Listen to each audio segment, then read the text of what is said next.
Loves During Vietnam War is the title of the memory book that has many short stories telling about the patriotism, family loves and romantic loves of a South Vietnamese fighter pilot and his girlfriend, written by Huy Quang.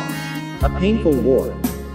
Since the day Viet Cong occupied the south of Vietnam in April 30, 1975, we have found out about numerous facts from documentaries, researches and books telling direct and indirect causes leading to the sadness of the loss of our country. No one evaluates successes or failures as a criteria to determine who is a hero in this war. I just wanted to recall this past event that reflected the courage, the patriotism and the suffering of our citizens during this wartime.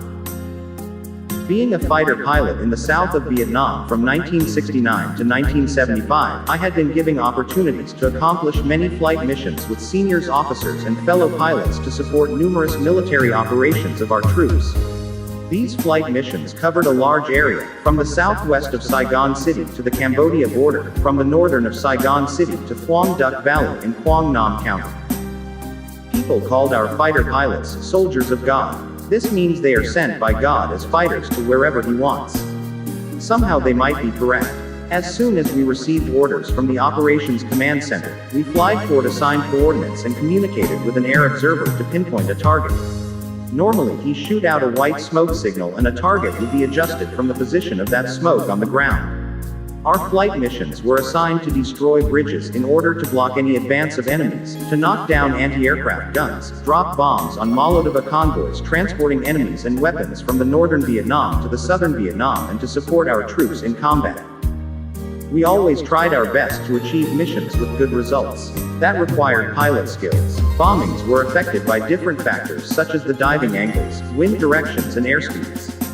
Unfortunately, our planes were not equipped with smart bombs or laser-guided bombs. Even though with pilot skills and advanced aircrafts, pilots still made errors and mistakes. That is a catastrophe of war.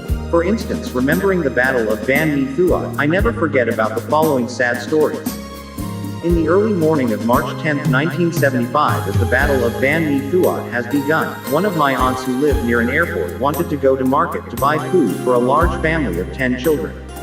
Before leaving home, she told her children to lock all entrances and stay inside to avoid erratic bullets. The youngest daughter, who was the most indulged, asked to accompany her to the market as she often did.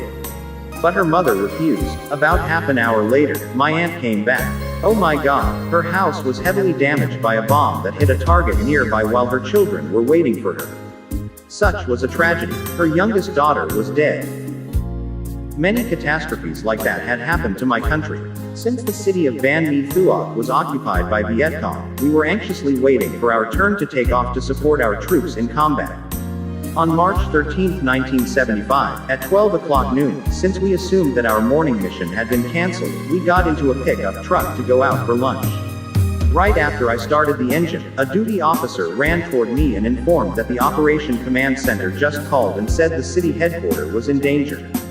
They needed us to take off right away. Normally, if the morning flight missions from 8 a.m. to 12 p.m. were not initiated, the Operation Command Center would cancel them and initiate other missions in the afternoon, 12 p.m. to 5 p.m. I said yes to him, and with my wingman we went to get our helmets and parachutes.